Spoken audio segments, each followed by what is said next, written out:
ये नॉर्थ कश्मीर के खित्ते में दहशतगर्दी का जो माहौल था वो लगभग ख़त्म हो चुका है।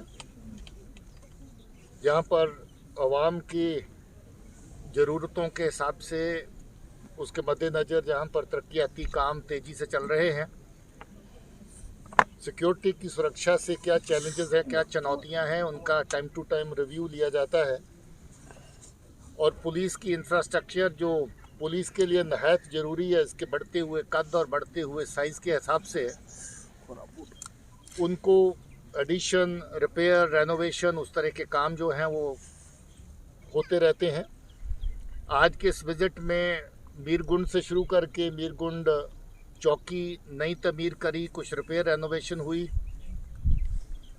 उसकी इनॉग्रेशन हुई। उसके बाद रास्ते में एसएसबी और जवानों के साथ पट्टन में दरबार हुआ, जहां पर जेआईसी रेनोवेट हुई। उसके अलावा कुछ नाके नए तमीर हुए, जवानों के खाने की जगह, डाइनिंग हॉल, रिक्रिएशन की जगह, रहने की जगह, चाय पानी की जगह और ऑपरेशन करने की जगह, वो सब रेनोवेट हुई। कुछ जगह पे नए एडिशन हुए, उन सबको इनॉग्रेट किया गया। और साथ ही साथ ये पूरी रेंज के ऑफिसर्स इस वक्त हाजिर हैं।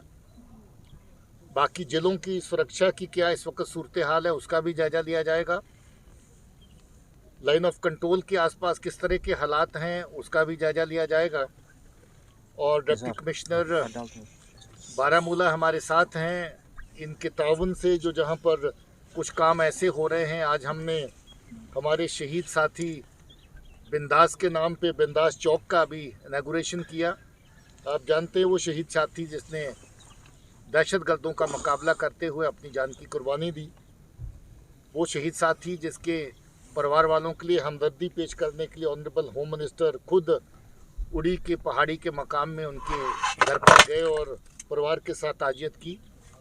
तो इन सब चीज़ों को देखने करने का जो आज मौका मिला है, और कुछ चीज़ें अभी थोड़ी देर के बाद सिक्योरिटी के नज़रिए से और रिव्यू में आएंगी, उसके बारे में चर्चा होगा।